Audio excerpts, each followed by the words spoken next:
Good day. Welcome to the Cory Morgan Show. I am Cory Morgan. This is my weekly show with the Western Standard, going out to a number of channels out there. Get my opinion on things, run through some news items, maybe a little ranting and raving. And of course, I always have some fantastic guests coming on. So I've got a good guest coming on today as usual. Her name is Gabrielle Bauer, and she's from Toronto. She's a health and medical writer, and she put out a book that was published by the Brownstone Institute called Hindsight is 2020. So she's been looking back on the pandemic policies, social aspects to it, and well, what worked, if anything, and what failed. And there's plenty of that. So, I mean, we can't let that go too far in the rearview mirror. We got to examine what happened and why there. So, let's get on to other things, local things. Of course, the election finally ended in Alberta. What a long, ugly, nasty campaign that was. In the end, we do have a UCP government. Danielle Smith pulled it off, but I got stuck with an NDP MLA. Shamefully, in my rural riding, I have an NDP MLA. I'm quite bummed about it, but whatever. I guess it could have been worse. We could have had a whole whack more of them. Good to see you all checking in on the comment scroll, guys. Stuart, Shirley, Jason, all the rest of you. I appreciate it. Use the comment scroll if you're watching this live. Send questions my way, the guests' way, and, converse with each other. Just keep things civil. We can fight on Twitter if we want. We don't need to do it in this comment scroll. All right, I'm going to talk a little bit about that election, offer my advice, and I'm sure she's getting it from all directions. My advice, though, to Premier Danielle Smith. So Danielle Smith, I mean, she's gone against all conventional wisdom and political advice. She's defied and ignored polls, pundits, and academics that all predicted her political demise, and in dismissing those naysayers, she's found herself elected as Alberta's premier with a majority government at her disposal, albeit a reduced one.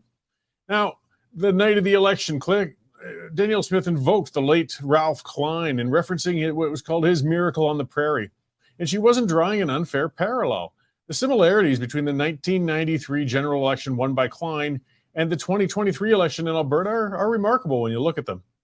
When Klein took the reins of the Progressive Conservative Party in the early 1990s, their party was in serious trouble. It was polling down sometimes as low as 20% against Lawrence Decor's Liberals, and many were declaring the PCs as electorally dead in the water. The elites, of course, and the chattering classes dismissed Klein as an uneducated bumpkin who stumbled his way into the premiership and would become little more than a footnote in political history. Voters, though, they felt otherwise and gave Ralph Klein a reduced majority government on June 15th, 1993. The Alberta establishment, of course, they were aghast, but at least somewhat humbled.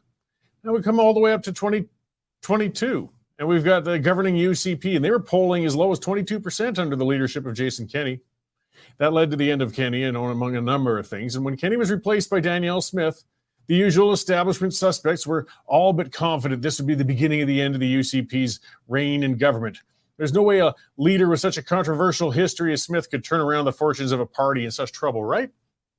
Well, Smith proved her detractors wrong and pulled a reduced majority win from what was the most personal and negative provincial campaign in living memory. And while she may have fewer seats than the 1993 PCs did under Klein, she actually has a larger segment of popular support. I mean, Ralph Klein won 44.5% support in 1993. Smith's UCP took 52.6% of the electorate. Her opponents can no longer claim she doesn't have a mandate from Albertans. Now, if Premier Smith wants to continue down a Klein-like path, she needs to take another one of his favorite sayings to heart. Don't blink. The election might be behind Smith right now, but her opponents are far from gone.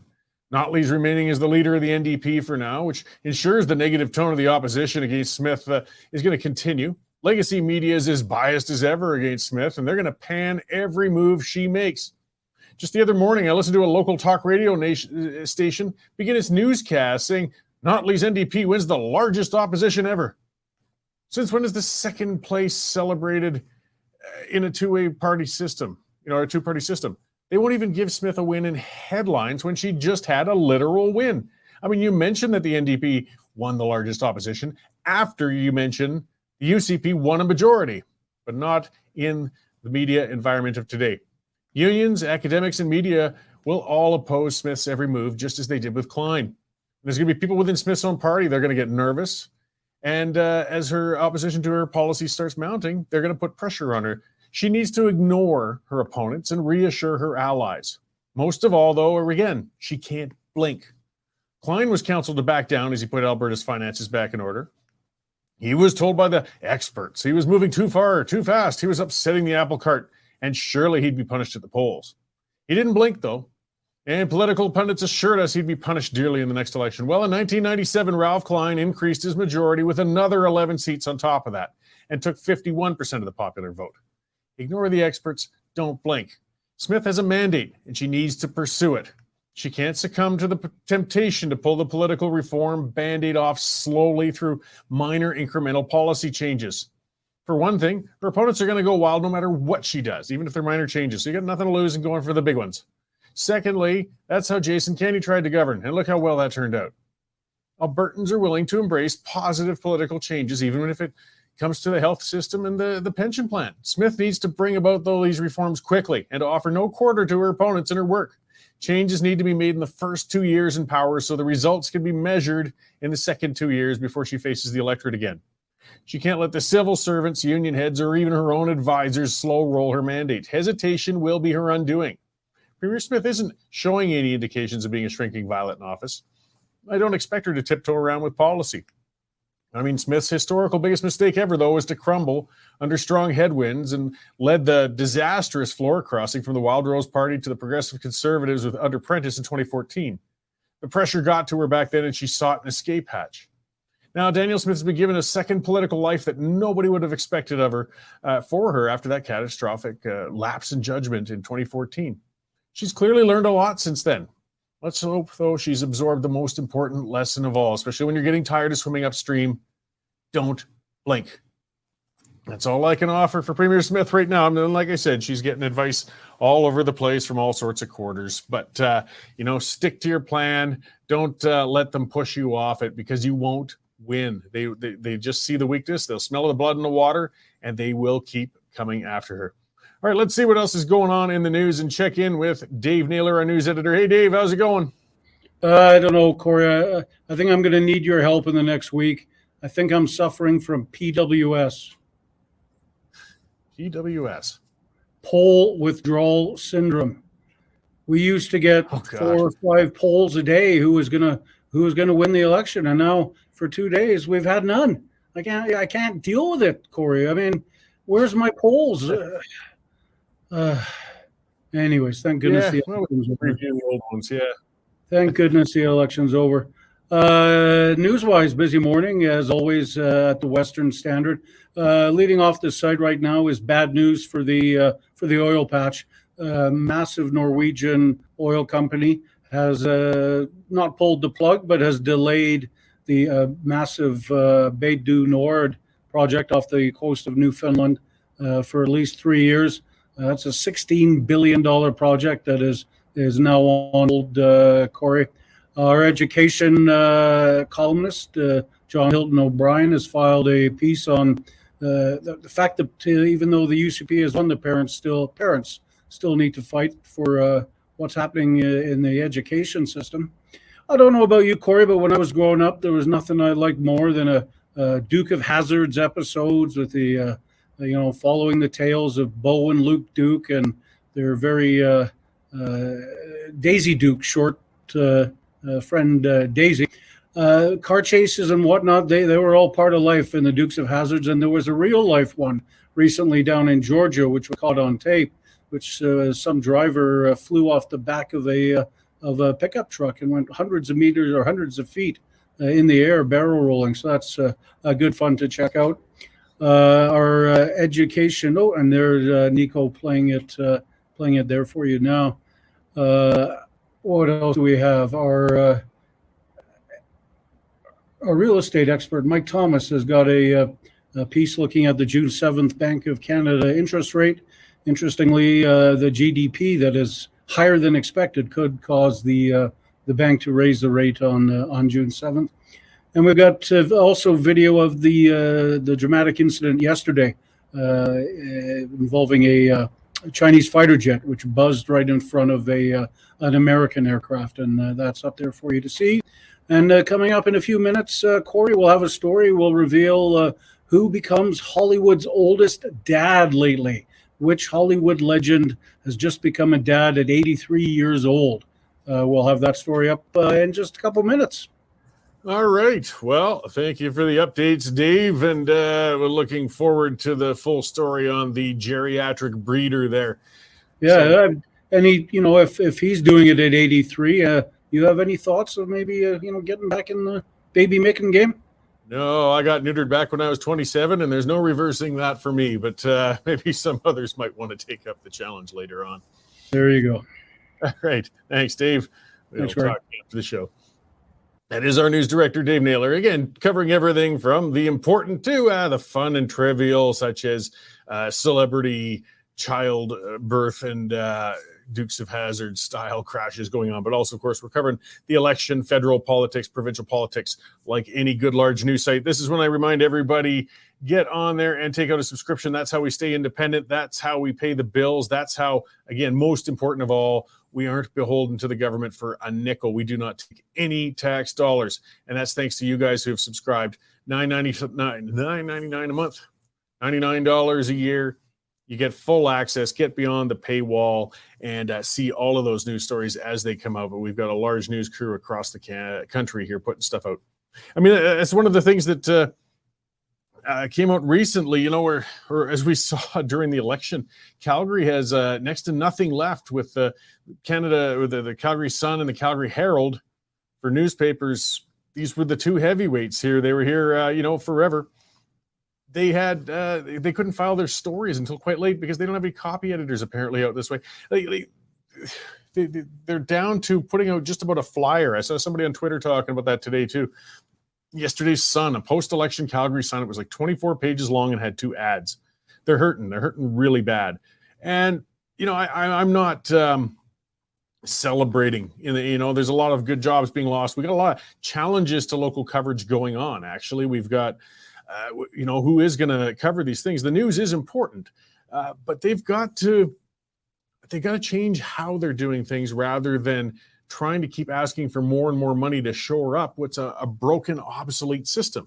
You can't carry the weight of an old traditional style media outlet any longer. I mean, that's why the Standard's expanding as well as it is, and other independent outlets, because we started from scratch and we didn't have to try and carry all that weight and reinvent the wheel. We're working with modern types of technology and layouts and ways to source stories, edit stories and get them out there. And that's why we put out a lot of them, and we can put them out fast, and they're quality. But there was a council, some meeting of, this is a crisis of local news is a really harsh reality. This was to Canadian media directors at a conference recently that was held. And you see, they understand it. And they say the decline of local news outlets is deeply concerning. Not only does it disrupt the lives of journalists and industry professionals, but has far-reaching implications for the communities. And there's truth to it. But I mean, we got to remember, do we need that many outlets anymore? Do we need the local ones?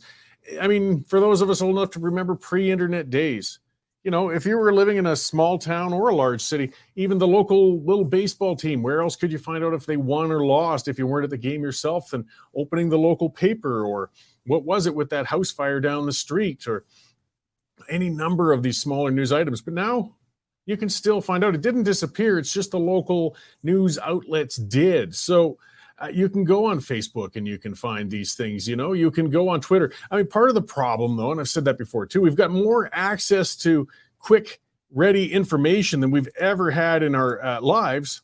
But at the same time, we've got more access to BS as well. So that's where we've got to be really, really careful. And, we got to sift. I mean, some of it puts the responsibility on our laps. So we do have to take that responsibility and, just make the most of it. But again, I mean, we can't use that as an excuse to shore up unsustainable media models. It's a time of the past. So we've got to evolve upwards. So, okay, I see my guest is getting set over there. We're going to have her on deck right away. And as I said, her name is Gabrielle Bauer. She's a health and medical writer. She's won some awards. She's written a number of books. And we are going to predominantly speak, and I've been looking forward to this, on her recent one on the pandemic and responses to it. It's called Blind Sight is 2020, and it was published by the Brownstone Institute just a few months ago. So let's bring her in and have a conversation about this. There we go. Hello, Ms. Bauer. Thank you very much for joining us today. Oh, my pleasure. So, I mean, I guess I'll get right into it. You know, the book is talking about hindsight. It's, I guess, a review. It's looking at what the responses were, how we reacted to the pandemic, how governments reacted, people reacted. And I guess maybe if you could kind of sum up in a nutshell what you're covering in this book. Okay, I've read a lot of pandemic books as part of my research. This one is a little bit different in that it really focuses on the psychological, sociological dimension. So it's not as much about, data, this fact or that fact, although there certainly are some of those, but it's, why did the world go mad? What happened? Why was there this level of fear? Why was there this level of groupthink? Why was there this level of shaming and snitching? And where did that all come from? And so in order to make my case, I don't just talk about my own views, but I enlist the expertise of people, 46 people from various disciplines, not just science. And that's really important because I think, novelists and artists and lawyers and philosophers, they all have really important things to say about a pandemic. So I bring together all these people, including scientists, and through them, I make the case for some of what happened and why it did. Yeah, and I mean, it was at 46 dissenting thinkers, I believe is what you've got listed in that book who have come out. And we can't dismiss the people on the grounds, the musicians, the novelists. I mean, they've traditionally been part of our social fabric. They've put out social trends from their periods of observation historically. And it's very important to hear what they say, not just the fella in the lab coat in the back of a room somewhere. And I mean, as you said, it was almost a temporary madness the world went into. I mean, we'll be studying this for a long, long time, but I mean, now at least we're allowing some of the voices to come out and even talk about it. I mean, that was part of the trend. Everybody was being shouted down if they swam against the current. I've never seen anything like it. I mean, I'm 66 years old now, so I'm old enough to be a grandma, although I'm not one yet. And I was 63 when this all started. And so, but I never, even though you'd think I might be in a demographic that wanted to stay home and say, stay safe. No, never. That never made sense to me. And in fact, I could not understand why my friends and colleagues and family were so on board with this. I could not understand it, and it troubled me mightily. And the first few weeks, I tried to sort of understand this and start some conversations online. And the degree of outrage and vitriol I received, I've never seen anything like it. I mean, no one had called me a sociopath before, or a mouth-breathing Trump tart, or, people telling me to go lick the virus. I mean, it was unbelievably toxic, And it was damaging, and I mean, I think everybody's sort of seen it. I hope some are looking back shamefully, but some rifts haven't been healed. I've seen that within some aspects of my extended family, a couple of siblings who couldn't talk with each other over the period of this because they were on different sides of the vaccination and masking issue. Like, we shouldn't have a political issue ripping apart tight family units. Well, it's not a political issue. It shouldn't have turned political. And that's something that's interesting too, was the left-right divide. I mean, you'd think this was all just based on health and data, but there was a very distinct split between people who were traditionally, I guess, leaned towards conservative views and people who weren't. Well, yeah, absolutely. But I do want to address one thing you said. You'd think it would all be about the science and data. One of the points that has always been important to me and that I make in the book is that managing a pandemic is never just about science and data. No matter which side of the divide you're on, there's always values that go into it.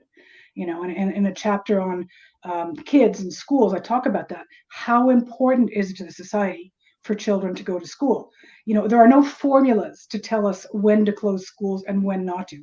It's always going to be a value judgment. I mean, data can inform that value judgment, but it's never just a question of the science, so to speak, no matter how good the science is.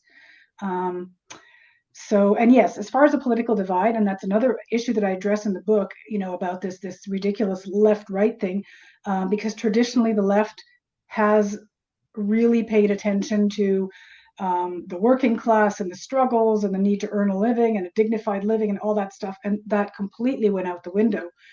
And there are so many people like myself that I have met through all this that came from perhaps a more left-leaning background and just got thoroughly disillusioned with the left over the past 3 years, and now find ourselves politically homeless. I mean, we've come to appreciate some things from the right, but we still are kind of in this no man's land. And we socially disrupted an entire generation at some of their most formative periods. I mean, the fear and the division and some of the things imprinted upon children when the schools were shut down and so much fear was being spread around. And even when the numbers were coming in, I can understand some panic in the early part of a crisis. Okay, we don't know how this is going to move. We don't know who it's going to hurt. We really want to act and see if we can't get it under control. But I mean, after a year, we had a pretty good idea that thankfully children were virtually immune from harm from this virus. But even then, we couldn't get them back into the schools. We had hazard tape going around playgrounds. We wouldn't let them get outdoors and socialize. And that's going to affect them for the rest of their lives. Yes. And to add to that, all the guilt that we lay on them, that was another thing that just really disturbed me from the start, is this idea of telling children, well, don't do XYZ or else you might kill grandma. Well, no. I mean, if you inadvertently transmit a virus to someone, you're not killing anyone. Of course, we try to be careful and we don't do these things on purpose, but humans and viruses have coexisted since the beginning of time. You cannot make a child feel guilty for inadvertently doing something that is just biology. So I found that outrageous, and I think that really affected a lot of children, and I'm still hearing about it today, where they just, oh my God, if I take off my mask, who am I going to kill? It's just crazy stuff. It really was like the world. It's the title of one book that I quote in my own book, The Year the World Went Mad, by an epidemiologist, a mainstream epidemiologist. And that is in fact what happened. The world went mad, I believe, for 3 years. Without doubt, and rationality went out the window, and so many things that we can't take back. We had family members who might be passing away of something that is clearly terminal. Nothing is going to save them. The most important thing in the last period of their lives is to try and see some loved ones one more time before they go. And we kept loved ones out. Who cares if you're going to give them an infection of COVID when they're going to die of cancer in a week? They just want to hold somebody's hand one more time. And we did not do that. It just amazed me that people lost sight of that, and that is a theme that I return to a lot in the book. What are we here for? And what do we want in the last moments of our lives? Do we want to be, protected from humanity, or do we want to reach out and sort of look over our lives and think and connect and make memories? It was such a monolithic response. There's these epidemiologists with their hammers just looking for this one nail, and that is probably the central theme in the book, is that this is not just an epidemiological problem. It's a human problem that has mental health dimensions, social dimensions, spiritual, philosophical dimensions, and the response just swept all that aside, which really went against all previous pandemic guidance. And that's why I enlist even the thoughts of a comedian, some musicians, several novelists. I found that novelists often had the deepest insights about the pandemic. Obviously they can't advise us on virology or transmission patterns, but they can tell us a lot about sort of the philosophy of managing a pandemic and what needs to be done and what shouldn't be done. Well, and these things matter. I mean, the distrust in the entire system and authority in general. I mean, we were ill-used, or a lot of us certainly feel we were. And if an emergency comes down the road, I imagine there's always another one coming.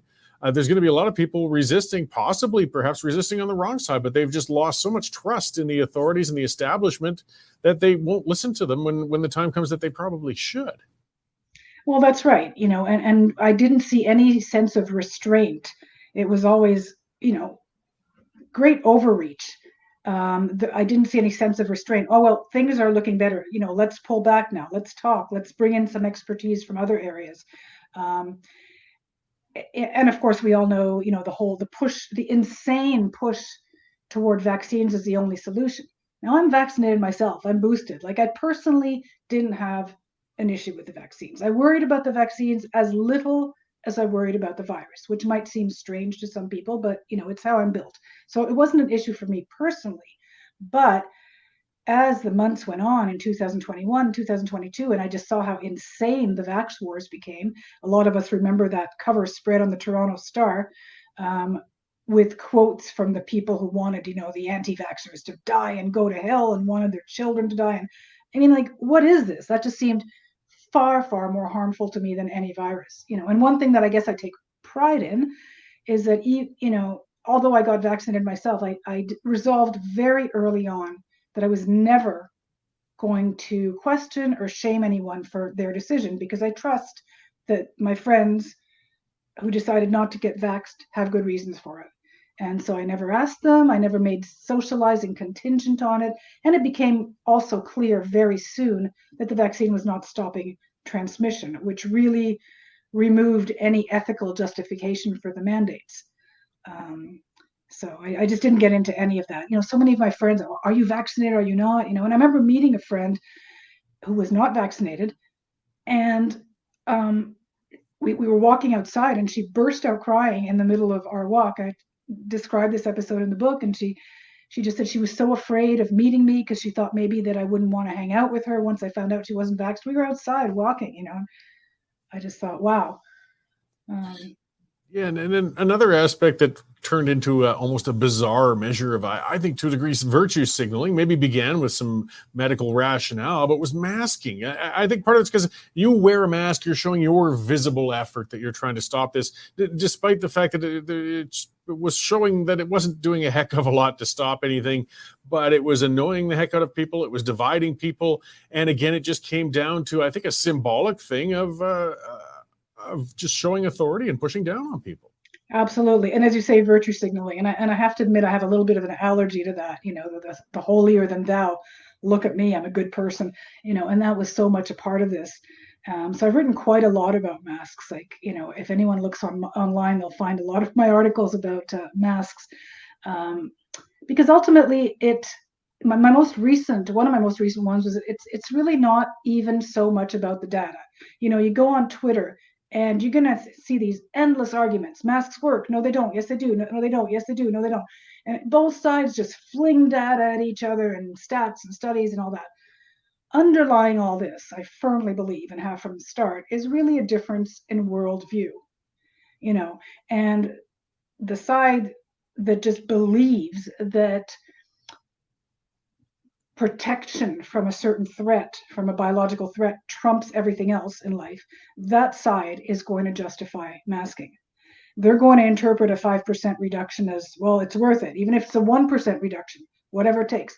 The side that sees humanity in what I call a more holistic way and sees safety from a biological hazard as only one dimension, and who also appreciates human connection and in that holistic way is going to resist the idea of a perma-masked society. And so that's why I've always believed that there are what I call data agnostic arguments behind all this. There's just two sides that see the world a little differently and that want a different kind of world. And my book sort of argues for side B. This is the kind of world that we want, and this is why. Yeah, and the battles, unfortunately, are still going on. But I mean, part of what we can hope for, the most we can hope for, is that we learn from it and correct some of our past actions the next time we hit a challenge. So, I mean, that's part of, I guess, what you kind of go through and come towards in the book. We've kind of run out of time, but where then, I see at the Brownstone Institute, you have plenty of columns there. Where can people find copies of Blindsight is 2020, along with your other books? Well, you can always go on my website, gabriellebauer.com. And all the information is there. Blindsight is 2020. Brownstone Institute is a nonprofit, so the book is available through all Amazon stores, on Lulu as well.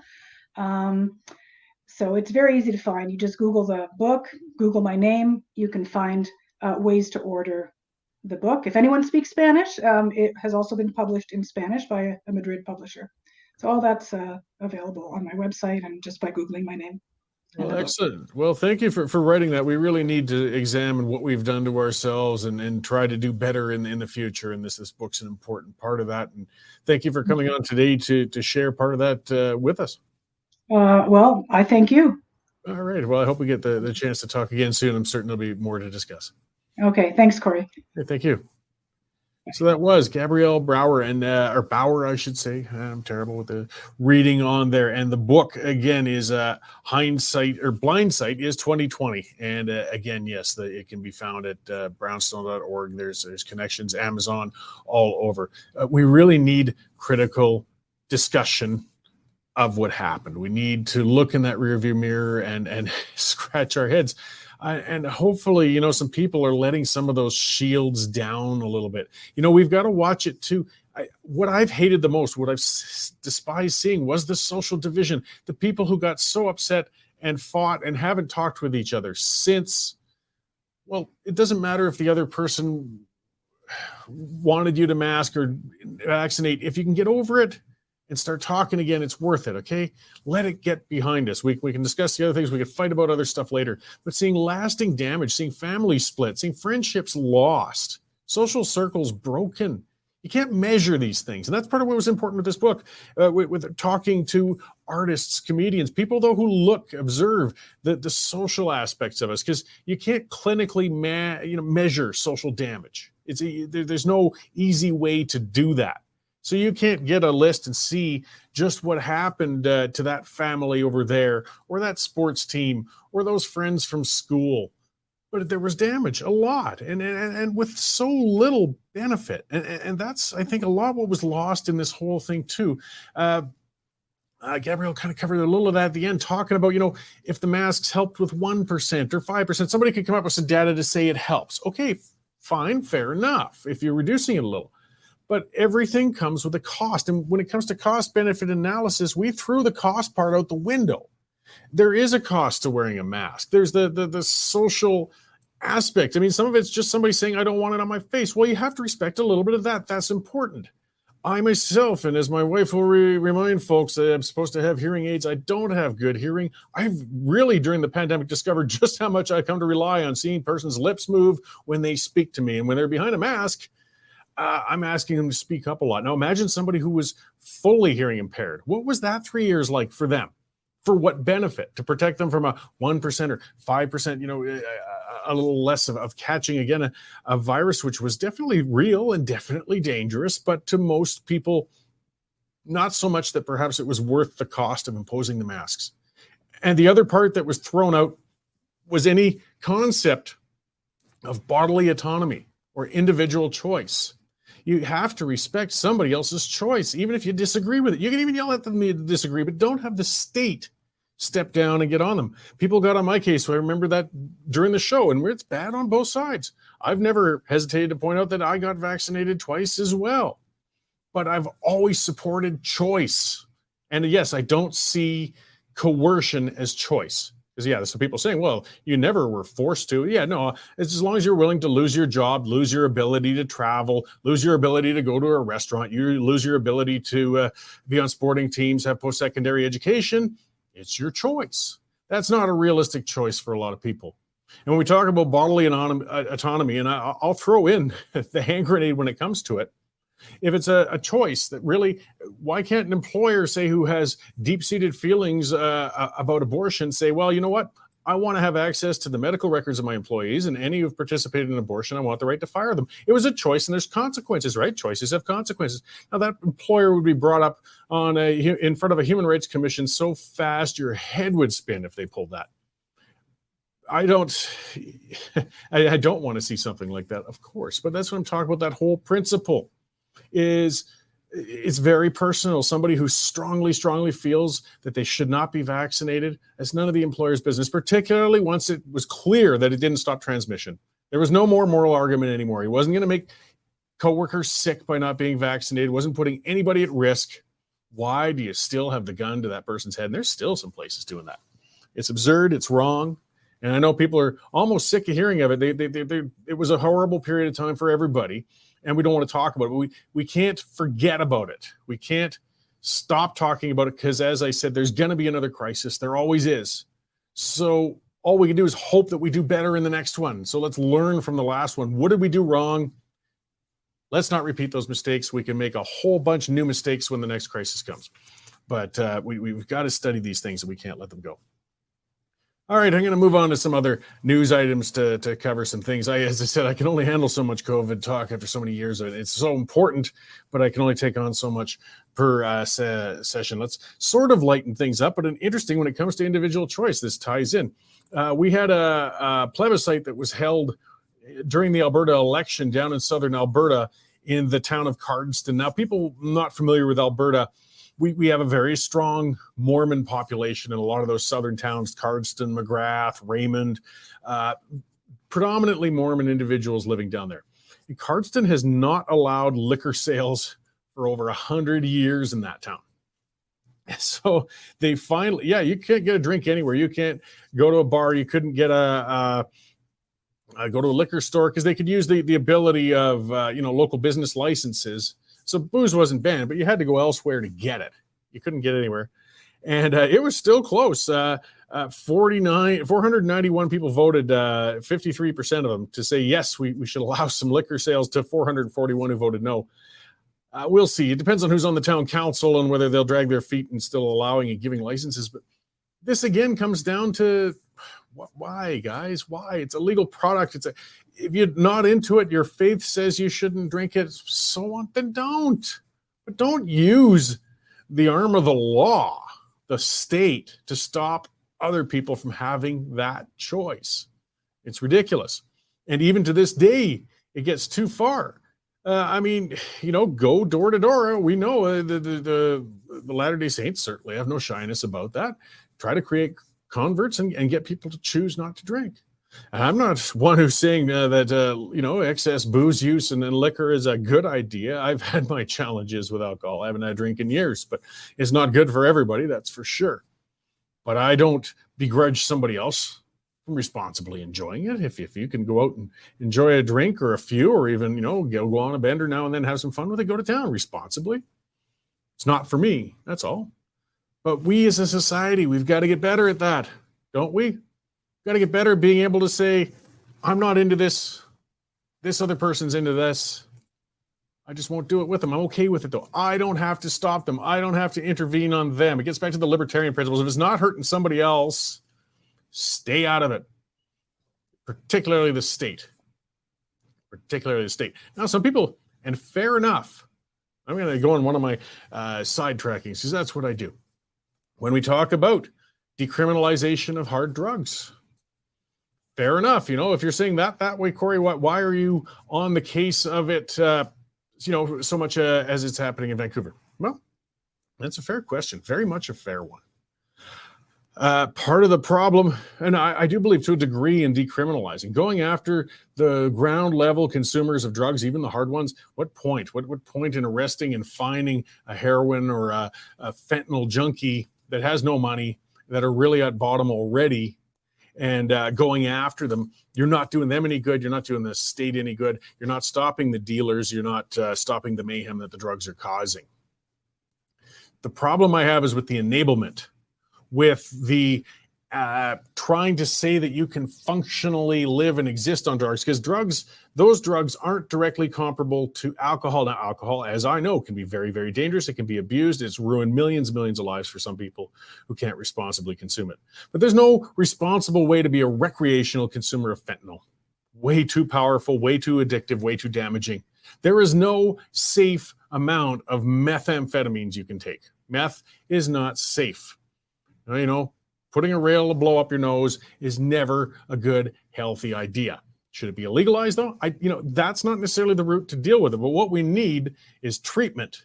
What we need is intervention. And that gets into another area that, people could say is a double standard. I've talked about that. We need to, when people have hit that point, we do have that. And I talked about it with a family member I had to deal with recently. When a person is clearly in a position where they may harm themselves or others, we can intervene, and that's under the Mental Health Act. Every province has one. When a person is taking fentanyl to the point that they're scrawny and have sores all over them and have lost bowel control and are passing out behind dumpsters, I don't think it should be that hard to be making the case that they're going to harm themselves if we just leave them as they are. It's one of those rare cases where infringing on individual liberty, I think, is a social obligation on our part. We have to be careful with it. You don't want to do it frivolously, but we can see enough of the zombies on the streets. Those are somebody's children's, cousins, brothers, sisters. I mean, somebody put it in the most crude of ways in some of the online discussions with someone saying, you can't take their liberty. What if it's your daughter out there who's servicing men to get her next fix? Would you as a family member want some sort of intervention to get her off there, even if treatment is difficult and doesn't have the highest success rate? You know that leaving her on the street has pretty much a 0 success rate. Wouldn't you want to intervene? If it's your son who's out there who's putting his life at risk, stealing from people to get his next fix, pacing up and down the roads, begging on street corners. So yes, that's compassionate conservatism. We got to be careful with it. And others have pointed out, yes, these addicts they don't have personal liberty. They don't have freedom. They are slaves to the addiction. They're slaves to the drugs. They don't have the liberty already. So this is one of the things I'm very excited about with Premier Smith, because she didn't back down on that. And that's part of what I said at the start of it, when she was talking about bringing in treatment systems where we're going to directly intervene and get them in. And I've seen some experts and others are saying, there's only a 20% success rate if you force treatment, 50% if they come in willingly. The bottom line is treatment's essential. When you're in the late stages of addiction, not just trying it out, when you're one of those, again, when you're on the streets, when you're a meth addict, a fentanyl addict, a heroin addict, your odds of surviving without treatment are very, very low. So even 20% is a hell of a lot better than what you had. And I want to try it. People point to Portugal. Look at them. They've decriminalized the drugs and everything. Yes, they have, but they overlook the other part. Portugal has a very, very advanced, and I would say, yes, almost coercive treatment system. You want to get in and get access to some of that clean supply. Yes, but they also say this is also the first step on your road to getting treatment and getting off the crap. It's not saying you can live and just keep consuming it. It's a disease that needs to be treated, not something that needs to be enabled. So, as others have been pointing out with the Aaron Gunn's documentary, Canada is Dying. Yes, I think it's well worth watching. And we have our own Arthur Green, who's always putting pictures up of addicts in rough states and in difficulty on the streets. And people get upset with that. And they should. That's the point. We want you to get upset. But it's not just to get you upset. It's to make people realize how ugly it's getting out there, how bad it is, how much worse it is. Because most people don't go downtown. Most people don't ride public transit. So most people don't understand just how awful it's gotten. And this is happening in every city and also in the smaller towns and areas across the entire country. Fentanyl, it's like something we've never seen before. It's so much, it's prevalent, it's relatively cheap, it's incredibly powerful, very, very dangerous. And we didn't have to deal with that. In the 80s, the 90s, we had addicts, you had your drunkards, you always had that part of town, but you didn't have this wave of zombies that's killing people like this. And we have to do something about it. Enabling isn't working. And again, it just gets down to responsible or not. It's not a good recreational drug. When I, as many pointed out, shared too much when talking about my colonoscopy, for example, part of what they gave me as the mix to knock it out, to make it a less unpleasant experience, was fentanyl. There is a medical use for it, but it doesn't mean that a person can take it themselves in a safe manner in any sort of way. And it certainly gave me an impression of just how powerful that stuff is. Because, the little bit injected into me, and I barely remembered anything, and they're wheeling me out of the room a little more humbled and a little tender in the backside, but no worse for wear. All right. Well, enough of that. Let's turn the page onto something quite different and talk to Jim Busickum of Marketplace Commodities and get some updates on things. We're starting to see a drought starting to intensify, and people are starting to get concerned. Before the last time I talked to Jim, there you are. You were saying, producers shouldn't be sweating the weather patterns quite yet, but now is it starting to entrench a bit? Yeah, so we're roughly about 1 month into the North America growing season. That's both here in Western Canada and most of the United States. So while some areas have been getting more or less regular precipitation, we've also seen areas like southern Alberta, eastern side of Alberta, actually become drier. Conditions when they were planting the crops was good. They had, plenty of moisture to germinate the crops, but now that those crops are growing, they require more moisture to mature properly to produce the seeds. And we're starting to hear some rumbles about production issues if this weather keeps up the way it is. So it's very common. I mean, we do go through most growing seasons where it's there's always imperfections, there's always issues, and these things affect the markets. So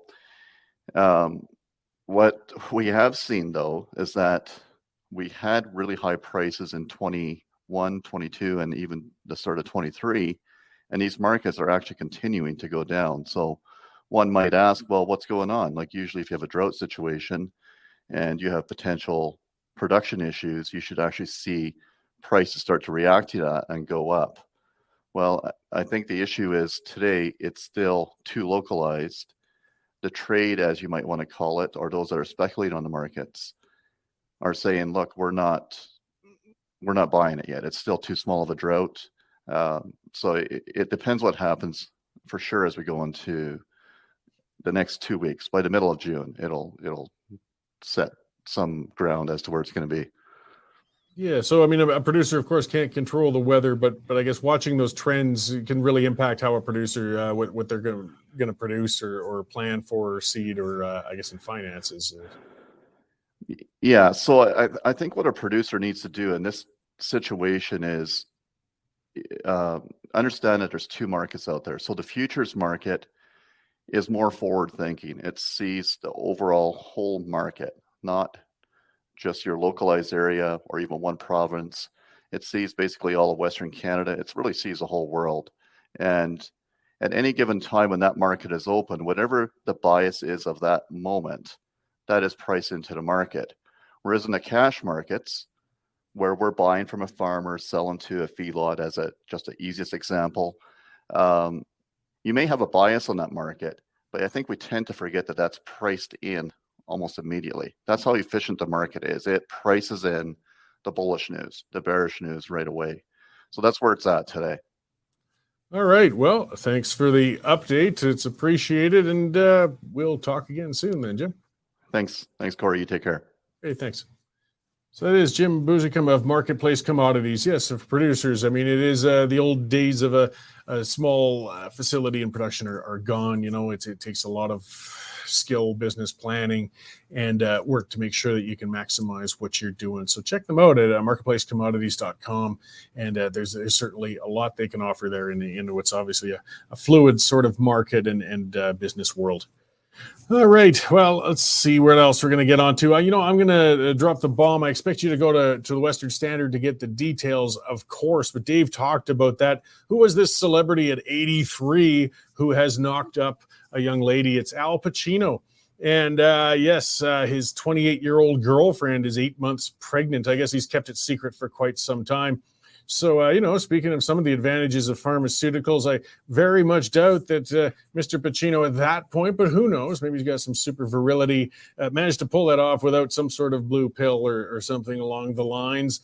And, it's along with his friend there, De Niro. I think he's 79, and he's got his young girlfriend with a bun in the oven as well. I'm sort of mixed with that, especially guys like De Niro likes taking the big compassionate left-wing caring thing and so on, and how the rest of us are all uncaring jerks. Well, whilst he's out there at, the age of pushing 80 and producing children, good on you, I guess, if you're getting the young ladies at that age. But how fair is it to the kid when your father, if they manage to live until your graduation, is going to be pushing 100? There's not going to be playing any ball in the backyard or, experiencing much. We've already got a society that's already suffering a lot from families that don't necessarily have parents. I mean, I guess these guys will certainly be able to pay the bills for them, but will they be able to present themselves as the father figures? Maybe just add a little to that blue pill and then throw a little something on the tip of that old thing before making more kids, guys. But whatever, it's their business, their bodies, their choices. And That's what those fellas did. I like Lisa Webster. Say hello to my little offspring. Ah, nice. So yes, if folks remember Scarface, that is a play on that portion there from that movie. Okay, so let's see what else we've got going on. It's not too much to cover. There's a lot more that I can't get into because it's just too big. We can't forget it's getting bigger and bigger with O'Toole now, the leader of the opposition. It's been confirmed that it seems that the Chinese Communist Party was most stuff we already knew in a sense, directly trying to interfere and make him lose the election. Again, Trudeau and his little lapdog Johnson are trying to whitewash this and cover it up. We just couldn't talk enough about it with what's left in the show today. I'll work on that a little more next week, because this is a huge issue in Canada, a massive one, and we can't let it get forgotten over the summer. Of course, there'll be lots more to cover and updates and things next week as well. So thank you all for tuning in today, guys. And we can finally start talking about stuff other than the provincial election for a while, but it'll still be a bunch of politics and me ranting and raving in future shows. So come in again next week at this time, and we will do it all over again. Thanks. Here's an update on commodity prices in Lethbridge for today. Cash barley is down $2 at $4.03. Feed wheat is down $2 at $4.04. And corn is down $3 at $3.93 per metric ton. In the milling wheat markets, July Minneapolis futures are lower 11 3/4 cents at $7.81 per bushel, with local hard red spring bid for May movement at $10.47. Looking at canola, nearby futures dropped $7.60 at $6.50.60 per ton, with delivered values per June movement at $14.97 per bushel. In the pulse markets, nearby red lentil prices are trading at 33 cents per pound, and yellow peas are holding at $11.25 per bushel. And in the cattle markets, August live cattle added 17.5 cents at $167.35 per hundredweight. For more information on pricing or picked up options, give me a call at 403-394-1711. I'm Matt Busickum at Marketplace Commodities, accurate real-time marketing information and pricing options. Canadian Shooting Sports Association. Without the CSSA, our gun rights would have been taken long ago. These guys are on the front lines helping to draft smart and intelligent firearms regulations and legislation in Canada, and more importantly, educating the public about how we keep guns out of the hands of the wrong people. To become a member, it's absolutely worth every penny.